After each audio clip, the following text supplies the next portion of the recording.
Oke, bismillah ya. Saya buka dengan quotes bagus dari Newton. If I have seen farther than others, it is by standing upon the shoulders of giant. Kalau aku melihat lebih jauh dibandingkan orang lain, itu dengan cara berdiri di atas pundak para raksasa. Nah, ini pernyataan rendah hati bahwa semua kepandaianku, semua kepintaranku, semua ilmu yang dibesar-besarkan orang lain, itu sebenarnya hasil dari aku berdiri di atas jasa para ilmuwan sebelumnya. Jadi aku ini ndak pinter sendirian, tidak semuanya tak rumuskan sendiri, ndak. Tapi para ilmuwan sebelumnya, guru-guruku, tokoh-tokoh sebelumnya itu yang jadi pijakanku. Sepinter apapun orang, itu dia berdiri di atas pundaknya orang lain. Kamu kan tidak berpikir dari nol. Oh, ini saya tidak pakai sekolah ini Pak, mikir sendiri dari nol kan tidak mungkin. Kamu sekolah itu kan diajari pikiran-pikirannya orang lain sebelumnya. Jadi tidak mungkin kamu tidak berdiri di atas pundaknya orang lain. Pasti kamu berdiri di atas pundaknya orang lain. Maka jangan sombong. Kamu jadi pinter seperti ini hari ini, mungkin kamu wawasanmu jadi luas, pandanganmu jadi jauh ke depan. Itu jasanya orang lain yang mengantarkanmu. Kalau kamu harus ngulang berpikir sendiri dari nol, mungkin tidak akan jadi sebesar ini sekarang. Kamu mungkin masih dapat sedikit perjalanan. Tapi perjalananmu lebih cepat karena kamu berdiri di atas pundaknya orang lain. Nah, ini perlu diingat. Newton aja yang merasa besar, yang kita anggap ilmuwan besar, ternyata dia juga merasa, enggak kok, aku juga belajar dari orang lain, melanjutkan teori yang sudah dibuat oleh orang lain. Tidak semuanya aku bikin sendiri. Ngaji ini kan juga begitu. Kita tiap hari sedang berdiri di atas pundaknya orang lain. Tiap kali ngaji kan tokohnya siapa, tiap kali ngaji tentang siapa. Itu berarti apa?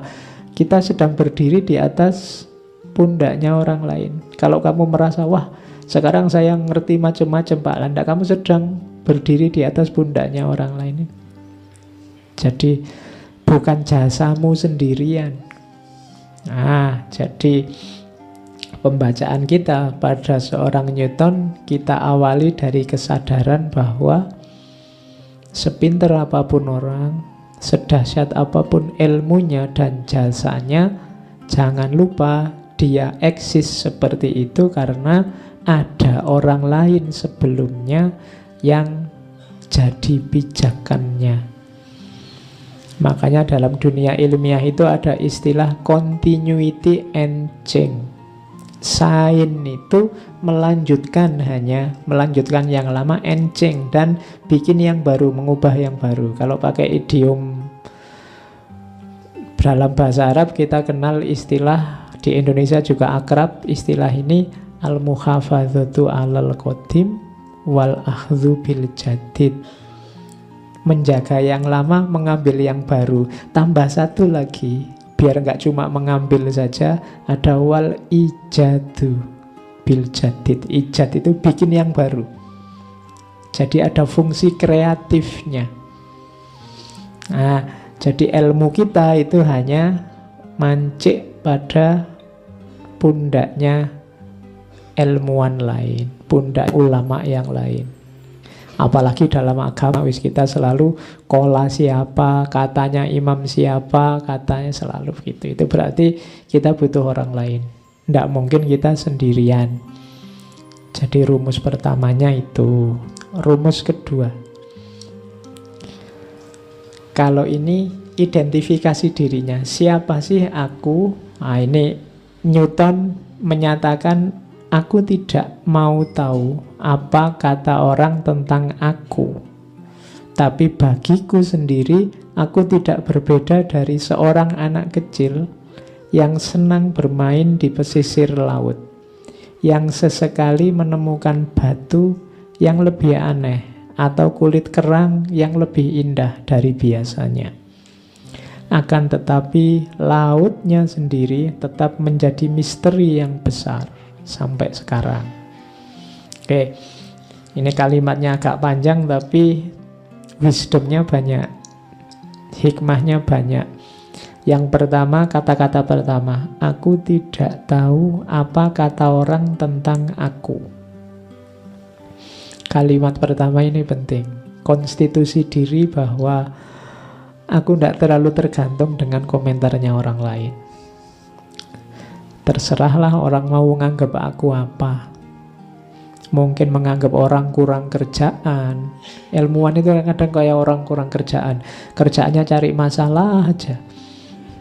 Wong yo hidup tentrem-tentrem gini kok sukanya cari masalah.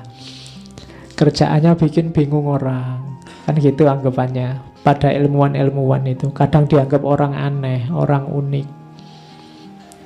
Ada cerita suatu ketika tetangganya Newton itu komplain kepada penguasa setempat. Dia merasa terganggu oleh orang aneh. Jadi orang ini aneh, sukanya diam. Saya punya tetangga, saya terganggu dengan tetangga saya ini, sukanya diam. Kemudian duduk kayak orang bengong, lihat apa-apa sambil kayak orang merenung. Lihat busa sabun aja, dia kayak melihat sesuatu yang luar biasa, direnungi. Saya kan takut, jangan-jangan ini waras apa enggak orangnya. Terus penguasa setempat menindaklanjuti laporan itu, dicek ke rumahnya, ternyata Newton. Enggak berani marah dia, kenapa? Oh itu dia dapat gelar knight dari ratu. Seaneh apapun tidak berani menghukum. Jadi lo ilmuwan kan memang kadang aneh orangnya. Apa-apa dipikir. Mungkin lihat mikrofon ini kok tadi copot, kira-kira masalahnya apa ya, solusinya apa ya. Karena ilmuwan gitu. Karena kamu nggak ilmuwan kan biasa aja, ya dipasang lagi gitu aja lah Pak. Ngapain repot-repot. Lo kalau ilmuwan itu dipikir ini tadi, kenapa kok copot ya, siapa yang salah, salahnya di mana, enaknya ngatasinya gimana, kan gitu. Tapi karena kita bukan ilmuwan, lah Pak, ya copot ya dipasang lagi gitu aja, kok repot. Nah, ilmuwan banyak, orang pintar itu memang banyak berhadapan dengan anggapan-anggapan kata orang. Kenapa begitu? Karena biasanya orang-orang ini punya gagasan-gagasan yang berbeda dengan yang umum beredar di masyarakat.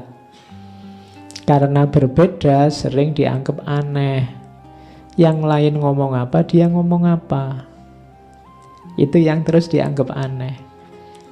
Tapi kalau dia manut saja dengan yang ada di masyarakat, ya tidak ada hal yang baru, tidak akan ada temuan baru.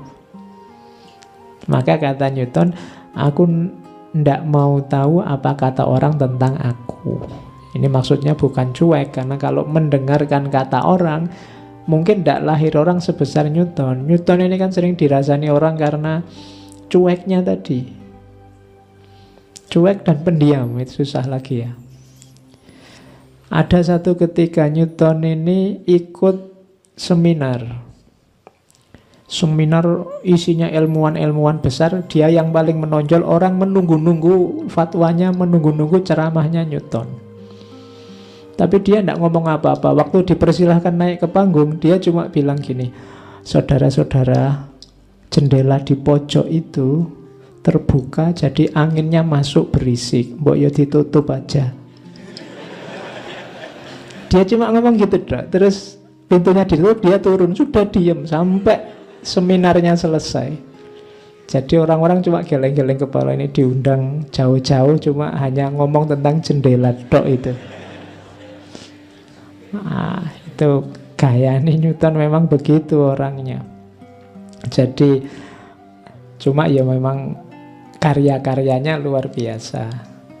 Tetapi dia mengidentifikasi, itu yang pertama itu. Yang kedua, yang jelas aku ini orang yang kayak anak kecil. yang sedang main-main di tepi pantai. Terus nemu batu yang unik, nemu kerang yang unik, nemu di pinggir pantai kan banyak itu. Yang oleh orang lain, orang dewasa mungkin dianggap Allah gitu aja.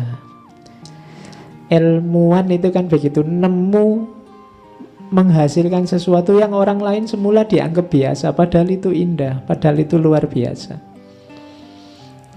Jadi pelajaran kedua dari quotes ini adalah seperti di Einstein kemarin, kamu harus banyak tanya, ingin tahu tentang banyak hal. Mungkin kelihatannya sepele, siapa tahu dari yang sepele itu ketemu yang luar biasa. Dari mikrofon yang copok mungkin ada gagasan gimana caranya ada mikrofon yang tidak pakai tatakan gini tapi tinggi tetap. Oh itu kan nanti mungkin muncul yang begitu. Jadi yang oleh orang lain cuma dilewati, diinjak saja, kayak batu, kayak kerikil, tapi bagi ilmuwan kayak Newton ini hal yang menarik, perlu digali. Jadi semangat kedua adalah semangat untuk menggali, ingin tahu. Kalimat yang ketiga itu menarik, akan tetapi luasnya laut, dalamnya samudra masih tetap misteri. Ilmuwan itu mengungkap sedikit demi sedikit laut yang luar biasa luas. Nah itu rahasianya apa? Loh, ilmu masih banyak yang tersebar di mana-mana. Ilmuwan itu hanya ketemunya sedikit. Itu kalau bahasa Quran, ilmunya Allah itu kayak laut, ya kan? Ilmumu itu cuma setetes air laut. Jadi cuma ini pakai bahasanya Newton. Nanti ada istilahnya sendiri pakai bahasa Newton untuk menunjukkan bahwa seluas apapun ilmu kita itu hanya kayak setetes air di lautan. Oh ini Newton tidak pernah ngaji, tapi ya dia paham, dia sadar. Meskipun mungkin bagi kita Newton ini wawasannya sudah sangat luas. Wong dia ya ahli fisika, ahli matematika, ahli astronomi, ahli filsafat juga, bahkan ahli alkemis, ahli kimia. Agak cenderung suka dengan mistik-mistik. Dia pernah menggali Bible, melacak kira-kira ada rahasia apa di balik Bible itu. Bahkan nanti di beberapa tulisannya dia sempat meramal kiamat nanti akan terjadi sekitar tahun 2060. Oh itu coba kamu kejar ada rahasia apa kok tahun 2060 ya. Berarti kurang berapa tahun lagi sudah kiamat. Kalau saya sih tahun itu saya tidak tahu masih ada apa enggak. Tapi kalau kalian insya Allah mungkin masih lah. Makanya cepat-cepat nikah, sudah sebentar lagi. Oke, dilanjutkan ya. Terus wisdom pertama, ketekunan. Rahasianya kenapa bisa lahir seorang Newton itu tekun sebenarnya. Pertama-tama bukan IQ-nya. Makanya katanya Newton, genius is passion. Jadi jenius itu adalah kesabaran, ketekunan. Kalau kamu ndak sabaran, ndak akan lahir karya luar biasa. Kalau kamu ingin cepat selesai tugasmu, ingin cepat terkenal, ingin cepat, pokoknya semua yang menunjukkan indikasi ndak tekun, ndak sungguh-sungguh, asal ada, asal jadi, ya pasti ndak istimewa. Jadi genius is passion. Jadi sebesar Newton dengan karya-karya yang luar biasa tidak mudah. Ada butuh banyak waktu, banyak tenaga sampai dia tidak terlalu akrab dengan lingkungannya. Tapi yo panennya luar biasa. Jadi genius is passion. My power are ordinary, only my application bring me success. Kekuatanku, dayaku itu biasa saja, sama kayak orang lain.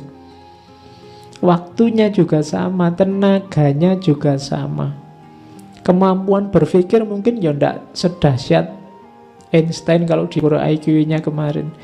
Yang membedakan apa? My application.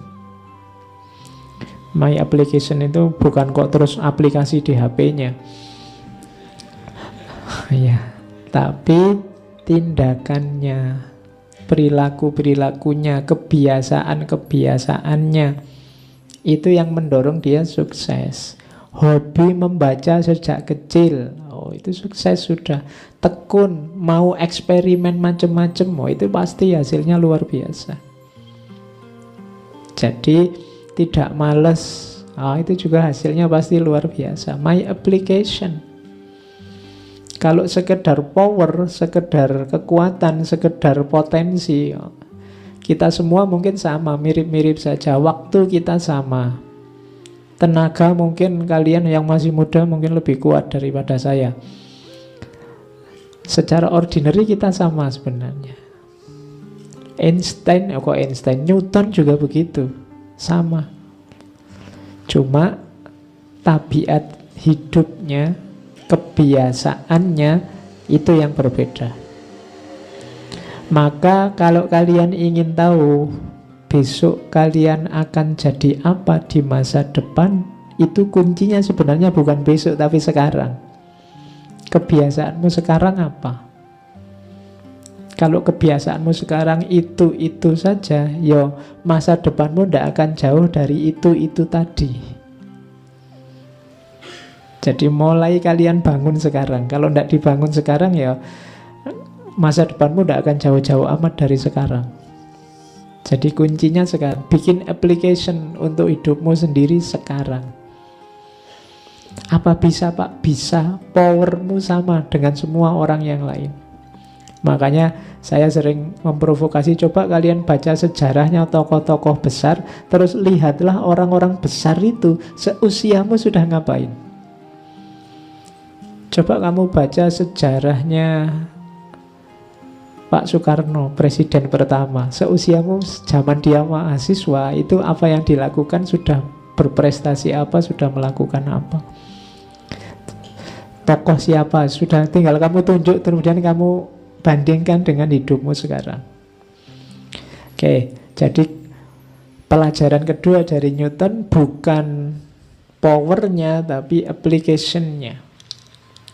Yang ketiga, if I have ever made any valuable discoveries, it has been due more to patient attention than to any other talent. Ini menegaskan saja.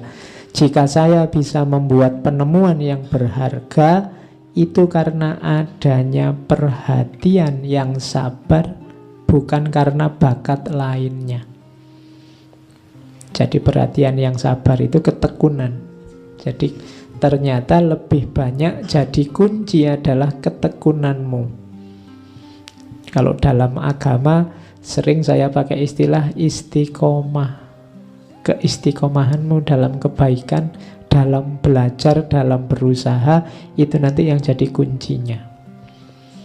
Makanya kalau dalam tasawuf itu istiqomah dianggap khairun min alf karomah, lebih baik daripada 1000 karomah. Karena hasilnya nanti akan luar biasa melebihi karomah. Newton sampai sebesar itu hasil dari dia istiqomah sejak kecil, sejak muda belajar.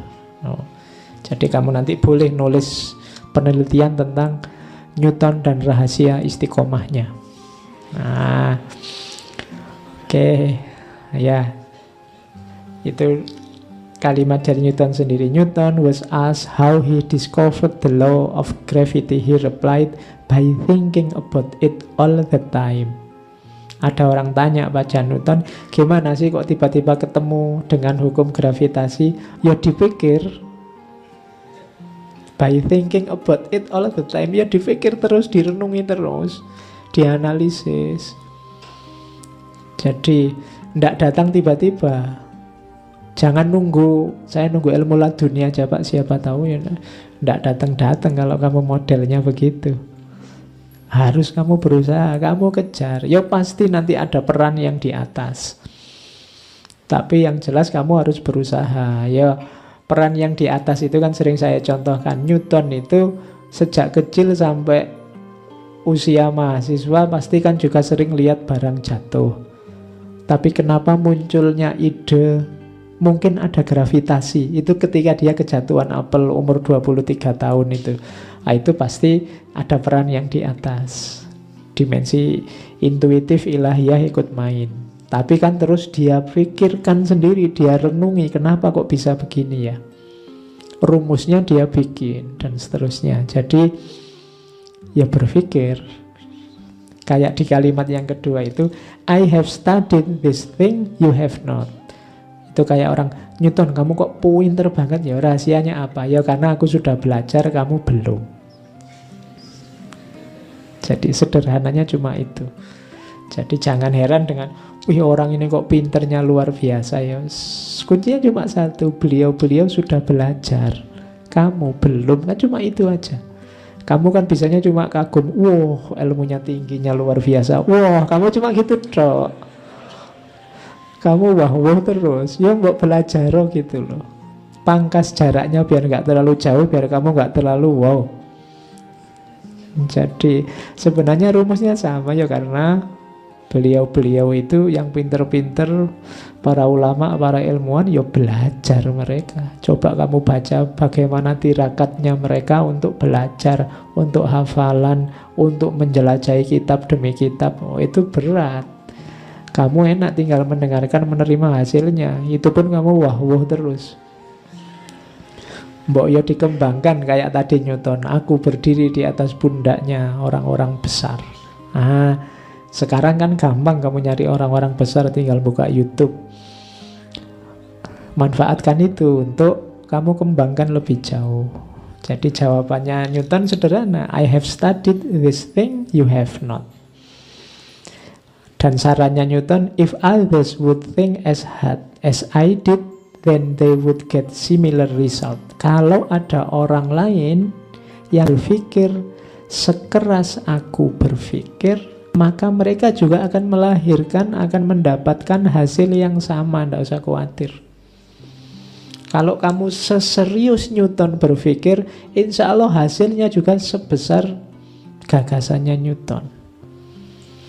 Tidak itu Pak, saya sudah mikir sampai mentok, tidak besar-besar hasilnya, kurang keras berarti kamu belajarnya. Cuma itu saja kuncinya. Kamu kurang serius. Kalau serius insya Allah hasilnya sama. Jadi they would get similar result. Pasti hasilnya sama, tidak usah khawatir. Ya kalau tidak persis ya paling mendekat-mendekati lah, tidak masalah. Tapi ya sekitar-sekitar situ insya Allah. Cuma tirakatmu kurang kuat, ketekunanmu kurang banyak, istiqomahmu kurang panjang. Oke. Kalau ini sebenarnya saya tidak akan jelaskan panjang lebar tentang gravitasi. Ya, jadi tentang hukum, kalau rumusnya enggak lah ya, kalau teorinya mungkin ya, bahwa bumi punya daya tarik, kan gitu aja. Apa-apa yang dekat sama bumi ya nanti pasti jatuh ke bumi. Kok bulan tidak Pak? Dulu saya zaman SMP tanya ke guru saya gitu, kok bulan tidak jatuh ke bumi Pak? Terus gurune, PR ya buat besok gitu.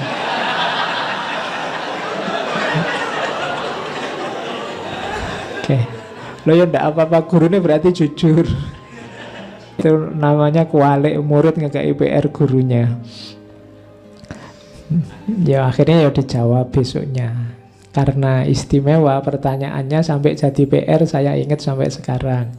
Tapi guruku ya pinter, beliau menganalogikan, kalau kamu ngelempar batu itu kan ada, meskipun ada gravitasinya, tapi karena ada kekuatan dari gerakan batu ini, batunya nggak langsung jujuk ke bawah. Tapi ketika gerakannya sudah habis, dia jatuh ke bawah. Nah, bulan juga begitu. Bulan itu punya daya gerakan. Gerakan itu harusnya lurus. Cuma karena geraknya bulan itu cepat dan lurus. Cuma karena ada daya tarik bumi ini, akhirnya dia terikat sama bumi. Gerakannya jadi melengkung memutari bumi.